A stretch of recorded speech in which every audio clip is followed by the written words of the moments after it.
Next point, don't respond. Here's another pet peeve that I've got about salespeople answering questions.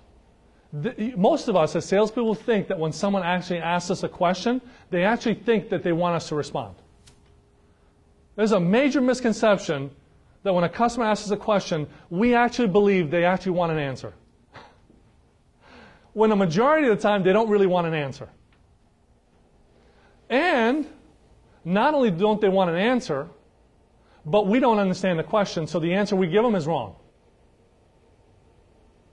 So one of the things that we recommend that we do, and here's what happens from it, one of the things we're going to do is, when someone asks you a question, ask them a clarifying question about their question.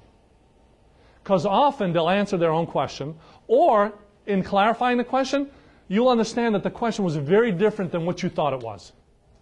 And then you can answer the question. But if you can resist immediately responding to a question, you will find out that more often than not, you will be more effective at answering questions that are better clarified. So someone says, well, you know, tell me about your price and delivery. Well, it's blah, blah, blah, blah, blah, blah, blah, blah. In the context of what? Well, specifically, when you talk about price and delivery, what's most important to you? So I can answer the question properly. Well, you know, we need stuff done overnight, right? And blah, blah, blah. I'll say, oh, okay. So why is it that things are so important to you that you do it overnight? Is it something about your process? Or, well, we do business this or this or this way. Oh, okay. Well, based on that, now I'm in a better position to answer the question, knowing that service is a really important thing to them, and price isn't the only thing that matters. There's a certain commitment that they need that impacts their business. I wouldn't have been able to know that if I didn't ask a follow-up question. I would have thought they were just like every other customer. Jeff, does that have any application to your business? Absolutely. And the last one, and this is one we're going to work on throughout the next 6 weeks. There's all kinds of philosophies about how to demonstrate listening skills. Some people say that one way to demonstrate listening skills is to regurgitate back to people what they said to you. Oh, so let me repeat what you said. Yeah, that's one way to demonstrate listening skills. But there's some risks to that. One risk is if you didn't get it just right, and say, well, weren't you listening? The other risk is, you tell me, what's the other risk of regurgitating what someone just told you? What are you, a parent? What are you like? Yeah, I just said that. What are you echoing me? What class you learned that in? That's the other risk. I'm not saying it happens all the time, but it's a risk. Right, Jeff?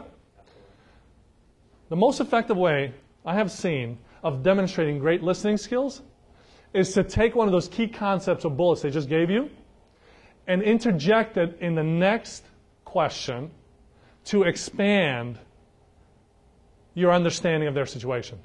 So not only have you demonstrated that you heard, but you have taken it to the next level. So you say, hey, earlier you mentioned that overnight delivery was really critical because of the processes and things that you do. Can you share an example with me about the impact that has when that doesn't happen in a timely manner and the way it impacts your business? Now, what did I just do with that question? It's a clarifying question, but it leverages the key point of the original. It leverages the key point of the original. It's a clarifying, but it's also expands to the next level. So we're going to learn through today and through the next 6 weeks how to get them to give you the key points, and then how for you to take those key points and keep the conversation going to uncover all of the insight and all the key points and all the key information that helps you create leverage to then better propose and better negotiate when it's the right time for that.